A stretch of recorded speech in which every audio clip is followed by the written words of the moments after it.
అందరికీ నమస్కారం. Welcome to క్షేత్ర డివోషనల్ ఛానల్. ఈరోజు మనం దర్శించుకోబోతున్న కోట్లాది మంది భక్తుల ఆరాధ్య దైవమైన మంత్రాలయం శ్రీ రాఘవేంద్ర స్వామి వారి పవిత్ర క్షేత్రం. భక్తితో స్వామివారిని దర్శించిన ప్రతి ఒక్కరి కోరికలను నెరవేర్చే మహిమాన్వితమైన ఈ క్షేత్రం గురించి ఎన్నో విశేషాలను ఇప్పుడు మనం తెలుసుకుందాం. ఆంధ్రప్రదేశ్లోని కర్నూలు జిల్లాలో తుంగభద్ర నది ఒడ్డున వెలిసిన ఈ పవిత్ర క్షేత్రమే మంత్రాలయం. ప్రపంచం నలుమూలల నుంచి ప్రతిరోజు వేలాది మంది భక్తులు ఇక్కడికి వచ్చి స్వామివారి బృందావనాన్ని దర్శించుకుంటారు. శ్రీ రాఘవేంద్ర స్వామి వారి పూర్వాశ్రమ నామం వెంకటనాథుడు.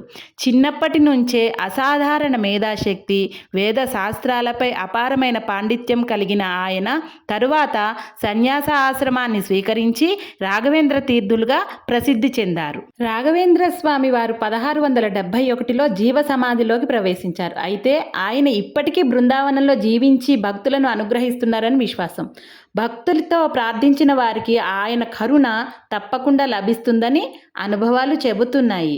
స్వామివారు అనేక అద్భుతాలను చేసి భక్తులను కాపాడుతూ ధర్మప్రచారం చేశారు. అందుకే భక్తులు ఆయనను కలియుగ ప్రత్యక్ష దైవంగా భావిస్తారు. ఈ క్షేత్రంలో దర్శించాల్సిన మరో ముఖ్యమైన ప్రదేశం శ్రీ మాంచాలమ్మ అమ్మవారి ఆలయం. స్థానిక క్షేత్రాధిదేవత అయిన మాంచాలమ్మ అమ్మవారిని ముందుగా దర్శించుకొని ఆ తరువాత శ్రీ రాఘవేంద్ర స్వామి వారిని దర్శించడం ఇక్కడ సంప్రదాయం.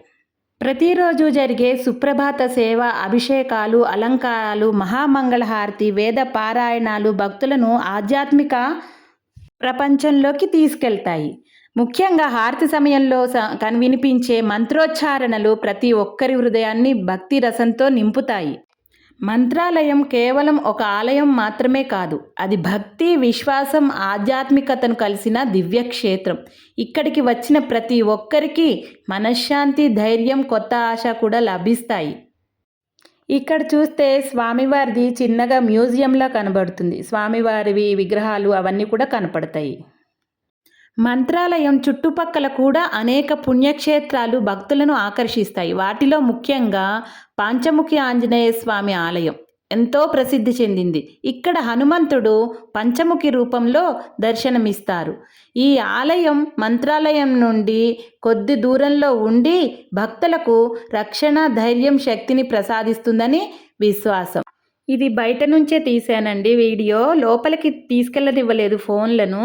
ఒకవేళ తీసుకెళ్ళినా కూడా అక్కడ వీడియో తీయనివ్వరనమాట. ఇది కింద ఉన్నది పంచముఖ ఆంజనేయ స్వామి. అసలు ఆంజనేయ స్వామి పైన ఉంటారనమాట. అలాగే సమీపంలో ఉన్న భిక్షాలయం, భిక్షవటం కూడా ఎంతో పవిత్రమైన స్థలం. అక్కడ శ్రీ రాఘవేంద్ర స్వామి వారి భిక్ష స్వీకరించిన ప్రదేశంగా భావిస్తారు. ఈ ప్రాంతం భక్తులను వినయాన్ని, భక్తిని గుర్తు చేస్తుంది. అలాగే తుంగభద్ర నదీ తీరానికి వెళ్ళి పవిత్ర స్నానం చేసి నది అందాలను ఆస్వాదించడం భక్తులకు మరింత ఆధ్యాత్మిక అనుభూతిని కలిగిస్తుంది. ఉదయం వేళల్లో నది మీద లేచే పొగమంచు, సూర్యకిరణాలు కలిసిన దృశ్యం మనస్సుని ఎంతో ఆహ్లాదకరంగా చేస్తుంది.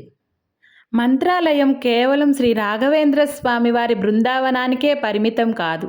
తుంగభద్రా నది తీరమంతా ఎన్నో పవిత్ర ఆలయాలు, ఋషుల తపోభూముల భక్త చరిత్రను గుర్తు చేసే పుణ్యస్థలాలతో నిండి ఉంటుంది. తుంగభద్రా నదీ తీరంలో చిన్న చిన్న శివాలయాలు, నాగదేవత విగ్రహాలు, తులసి వనాలు భక్తులను ఆకట్టుకుంటాయి. ఈ ప్రశాంతమైన వాతావరణంలో వినిపించే నది ప్రవాహ ధ్వని, ఆలయ ఘంటానాదాలు మనసుకి అపూర్వమైన ఆధ్యాత్మిక అనుభూతిని కలిగిస్తాయి.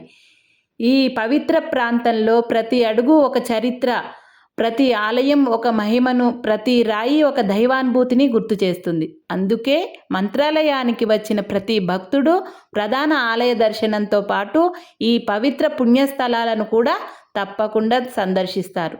తుంగభద్రా నదీ తీరాన విరాజిల్లే ఈ దివ్యక్షేత్రాల దర్శనం ద్వారా శ్రీ రాఘవేంద్ర స్వామి వారి కృపతో పాటు శ్రీ ఆంజనేయ స్వామి, పరమశివుడు, క్షేత్రాధిదేవత మాంచాలమ్మ అమ్మవారి ఆశీస్సులు కూడా లభిస్తాయని భక్తులకు విశ్వాసం.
కదండి నా వీడియో నచ్చిందా?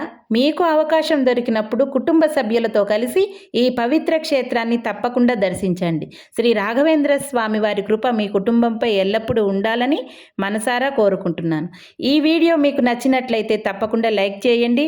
మీ కుటుంబ సభ్యులు మరియు స్నేహితులతో షేర్ చేయండి. ఇలాంటివన్నీ మరెన్నో పుణ్యక్షేత్రాలు విశేషాల కోసం మా క్షేత్ర డివోషనల్ ఛానల్ను సబ్స్క్రైబ్ చేయండి. పక్కనే ఉన్న బెల్ ఐకాన్ను నొక్కడం మర్చిపోకండి. ఓం శ్రీ రాఘవేంద్రాయ నమః. ధన్యవాదాలు.